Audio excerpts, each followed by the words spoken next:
দর্শক, আওয়ামী লীগের কার্যক্রম করা, আওয়ামী লীগের মিছিল করা, আওয়ামী লীগের মিটিং করা, আওয়ামী লীগের অফিস খোলা, এই ব্যাপারগুলো একটা কথা যে আওয়ামী লীগের ওপরে নিষেধাজ্ঞা রয়েছে, কার্যক্রমে নিষেধাজ্ঞা আছে, ওই কাজগুলো করলে তাকে গ্রেপ্তার করা হলো, সন্ত্রাস দমন আইনে গ্রেপ্তার করে তাকে কারাগারে পাঠানো হলো, সেটা ভিন্ন কথা।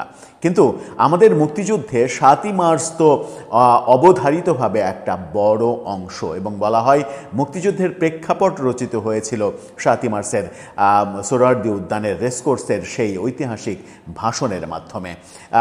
এই ভাষণটাকে সারা পৃথিবী একটা মহাকাব্য হিসেবে স্বীকৃতি দিয়েছে।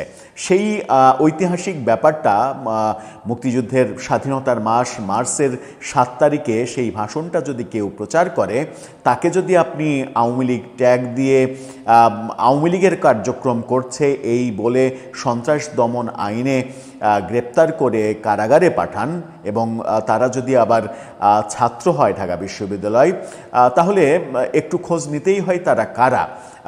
যারা তাদের উপরে মব তৈরি করলো, তাদের অভিযোগ এরা ছাত্রলীগের নেতা। ছাত্রলীগের নেতা তাহলে ঢাকা বিশ্ববিদ্যালয়ে অবস্থান করছিল কিভাবে? ছাত্রলীগের নেতা তাহলে ডাকসুর নির্বাচনে ইমি কিভাবে মানে অংশগ্রহণ করলেন? আমরা তো জানি যে ইমি মানে ছাত্রলীগের সময়ে ছাত্রলীগের বিরুদ্ধে নানা ধরনের কর্মসূচি পালন করেছেন, ছাত্রলীগের দ্বারা নানা ধরনের হেনস্থার শিকার হয়েছেন, তাকে ছাত্রলীগ বানিয়ে দেয়া হলো, এই অভিযোগও আসছে। কি বলছে গণমাধ্যম? কালের কণ্ঠের শিরোনামটা দেখে নিন। তাদের 3 জনের ছবি দিয়ে বলা হচ্ছে সন্ত্রাস বিরোধী আইনের মামলায় ইমি সহ 3 জন কারাগারে, এবং বলা হচ্ছে যে এরা আওয়ামী লীগের পোস্টেড নেতা, সেই অভিযোগ করা হচ্ছে। আমি জানি না সেই অভিযোগ সত্য কিনা। রাজধানীর শাহবাগ থানায় দায়েরকৃত সন্ত্রাস বিরোধী আইনের মামলায় গ্রেপ্তার স্লোগান 71-এর সাবেক সাধারণ সম্পাদক শেখ তাসনিম আফরোজ ইমি সহ 3 জনকে কারাগারে পাঠানো হয়েছে, আদালত পাঠিয়েছেন তারে। আজকে মেট্রোপলিটন ম্যাজিস্ট্রেট জুয়েল রানার আদালতে তাদের মানে কারাগারে পাঠানোর নির্দেশ দেয়া হয়। মামলার অপর 2 আসামি হলেন ছাত্রলীগের ঢাকা বিশ্ববিদ্যালয়ের শহীদুল্লাহ হক শাখার সাবেক কর্মসংস্থান সম্পাদক ও মোহাম্মদ আসিফ আহমেদ সৈকত ও দলটির নেতা আব্দুল আল মামুন।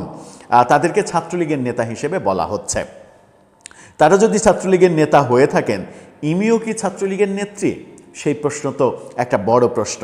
মামলার এদিন আসামিদের আদালতে হাজির করে তাদের কারাগারে আটক রাখার আবেদন করেন মামলার তদন্তকারী কর্মকর্তা শাহবাগ থানার উপপরিদর্শক আরশাদুল ইসলাম। আবেদনের পরিপ্রেক্ষিতে আদালত তাদেরকে কারাগারে পাঠিয়ে দেন। মামলা সূত্র বলছে শনিবার দুপুর আনুমানিক 3টার দিকে শাহবাগ থানাধীন শহীদুল্লাহ হল ক্রসিং এলাকায় আওয়ামী লীগ, যুবলীগ, ছাত্রলীগের কতিপয় সদস্য সমবেত হয়ে মাইকে 7ই মার্চের ভাষণ বাজাচ্ছিল। খবর পেয়ে পুলিশ ঘটনাস্থলে উপস্থিত হলে পালানোর চেষ্টাকালে স্থানীয় জনসাধারণের সহায়তায় ঢাকা বিশ্ববিদ্যালয়ের শহীদুল্লাহ হল ছাত্রলীগের সাবেক কর্মসংস্থান সম্পাদক আসিফ আহমেদ সৈকতকে হাতে নাতে আটক করা হয়। পরবর্তীতে একই দিন রাত 9টা 20 মিনিটের দিকে জাতীয় জাদুঘরের 1 নম্বর গেটের সামনে আব্দুল আল মামুন ও শেখ তাসনিম আফরোজ ইমির নেতৃত্বে আরও 10-15 জন অজ্ঞাতনামা ব্যক্তি জড়ো হন। শাহবাগ থানা মসজিদে তখন তারাবির নামাজ চলছিল। আসামিরা মসজিদের দিকে মুখ করে লাউড স্পিকারে উস্কানিমূলক স্লোগান দেন। কি ভয়াবহ অভিযোগ!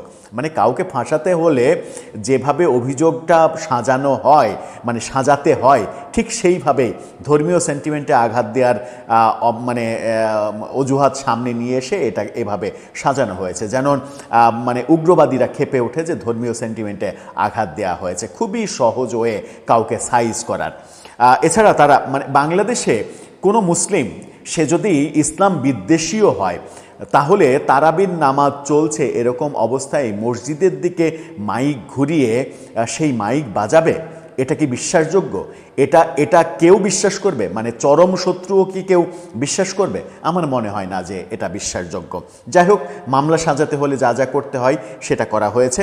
এছাড়া তারা সরকার বিরোধী ষড়যন্ত্রের উদ্দেশ্যে নিষিদ্ধ সংগঠনের কার্যক্রম সচল করার চেষ্টা করেন, এটা মামলায় বলা হয়েছে যে আওয়ামী লীগকে পুনর্বাসন করা হচ্ছে।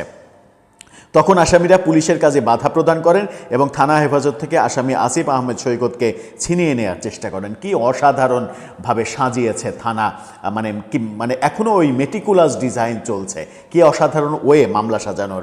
এ সময় ডাকসু প্রতিনিধি এবি জুবায়ের এবং মোহাম্মদ মোসাদ্দেকের নেতৃত্বে একদল শিক্ষার্থী আব্দুল আল মামুন ও শেখ নাসিমা ইমিকে আটক করে পুলিশে সোপর্দ করে। এই ঘটনায় রবিবার পুলিশ বাদী হয়ে শাহবাগ থানায় সন্ত্রাস বিরোধী আইনে মামলা করে। কিন্তু আমরা দেখেছি যে ছেলেটাকে ধরা হয়েছিল সেই ছেলেটাকে কিভাবে মারা হয়েছে, কিভাবে রক্তাক্ত করা হয়েছে, সেই চিত্র আজকের প্রিন্ট ভার্সন দৈনিক ইত্তেফাকে প্রকাশ করা হয়েছে। ইত্তেফাকের সেই ছবি এবং ক্যাপশনটা দেখে নিন, কিভাবে মেরে তাকে টেনে হিঁচড়ে নিয়ে যাওয়া হচ্ছে। এই ছেলেটাকে, যে আব্দুল্লাহ আল মামুন সম্ভবত এর নাম, সেখানে ক্যাপশনে লেখা হচ্ছে, ছাত্রলীগের এক নেতাকে আটকের জেরে গতরাতে শাহবাগ থানার সামনে ৭ই মার্চের ভাষণ বাজান একদল শিক্ষার্থী। এই ঘটনার জেরে আল মামুন নামে এক শিক্ষার্থীকে থানা এলাকা থেকে ধরে এনে পেটানো হয়। ইত্তেফাক এই ক্যাপশন দিয়ে ছবিটা প্রকাশ করেছে। যদি এই ঘটনা সত্য হয় তাহলে মামলা সাজানো হয়েছে ঠিক উল্টাভাবে। আমি জানি না কোনটা সত্য, এই ছবি এআই দিয়ে তৈরি করা কিনা, এবং তার যে ভিডিও চিত্রগুলো পাওয়া গেছে এই আল মামুনকে পেটানোর এবং তাকে রক্তাক্ত করার যে ভিডিও চিত্র, স্টিল ছবিগুলো সামাজিক যোগাযোগ মাধ্যমে ঘুরছে, সেগুলোতে স্পষ্ট দেখা যাচ্ছে যে তাকে প্রচণ্ড মারধর করা হয়েছে। এবং এক পর্যায়ে একটা ভিডিওতে শুনছিলাম একজন পাশ থেকে বলছে যে ভাই আর মারেন না, মরে যাবে, এভাবে বলছিল। তার মানে এতটাই মারা হয়েছে তাকে। আমি জানি না এই আল মামুন কিংবা আরেকজন যাকে প্রথম যাকে ধরা হয়েছে সে ছাত্রলীগের পোস্টেড নেতা, এটা দাবি করা হচ্ছে, হলো তাকে ছাত্রলীগের পোস্টেড নেতা, সেই কার্যক্রম করছে, তাকে ধরা হলো, সেটা ঠিক আছে। কিন্তু শাহবাগে যেটা করা হলো, ইমির নেতৃত্বে যারা সাধারণ ছাত্রছাত্রী এবং বিশেষ করে বামপন্থী ছাত্রছাত্রী অনেকে জড়ো হয়ে ৭ই মার্চের ভাষণ, মূলত ওই ঘটনার প্রতিবাদে, যে ৭ই মার্চের ভাষণ তো নিষিদ্ধ কোনো ব্যাপার নয়, ৭ই মার্চের ভাষণ আমাদের মুক্তিযুদ্ধের ইতিহাসের অনন্য একটা দলিল, তো ৭ই মার্চের ভাষণ আমি বাজাতে পারবো না কেন? এটার সঙ্গে আওয়ামী লীগের সম্পর্ক কি? এটার সঙ্গে শেখ হাসিনার পালিয়ে যাওয়ার সম্পর্ক কি? আপনি যদি শেখ হাসিনার সঙ্গে সব কিছু মেলাতে চান, আপনি যদি শেখ হাসিনার সঙ্গে মুক্তিযুদ্ধকেও মেলাতে চান, তাহলে তো সেটা ভুল থিওরি। আজকে সচিবালয়ে স্বরাষ্ট্রমন্ত্রীকে প্রশ্ন করা হয়েছিল এই ব্যাপারে। স্বরাষ্ট্রমন্ত্রী বলেছেন যে দলের কার্যক্রমের উপরে নিষেধাজ্ঞা জারি করা আছে, সেই দল যদি কোনো কার্যক্রম করে তাহলে সেটা সন্ত্রাস দমন আইনেই ট্রিট করা হবে। পুলিশ এ ধরনের কোনো ঘটনা ঘটলে পুলিশ যথাযথ ব্যবস্থা নেবে। তার মানে স্বরাষ্ট্রমন্ত্রীর বক্তব্য এই ঘটনাকে এক ধরনের সাপোর্ট করা। তাহলে ব্যাপারটা কি দাঁড়াচ্ছে? তাহলে ব্যাপারটা যেটা দাঁড়াচ্ছে সেটা হচ্ছে যে আমরা বিগত কয়েকদিন থেকে আওয়ামী লীগের বিভিন্ন নেতাকর্মীর যে অতি উৎসাহী ভাব দেখেছি, যে বিএনপি এসেছে, ইউনূস গিয়েছে, আমরা এই ফিরে আসলাম, আমরা এখন ফিরবো, আমরা সদর্পে ফিরবো, আবার রাম রাজত্ব করব, এই যে ভাবনাগুলো তাদের মাথায় ঘুরছিল, সেই ভাবনাগুলো সম্ভবত বুমেরাং হতে চলেছে।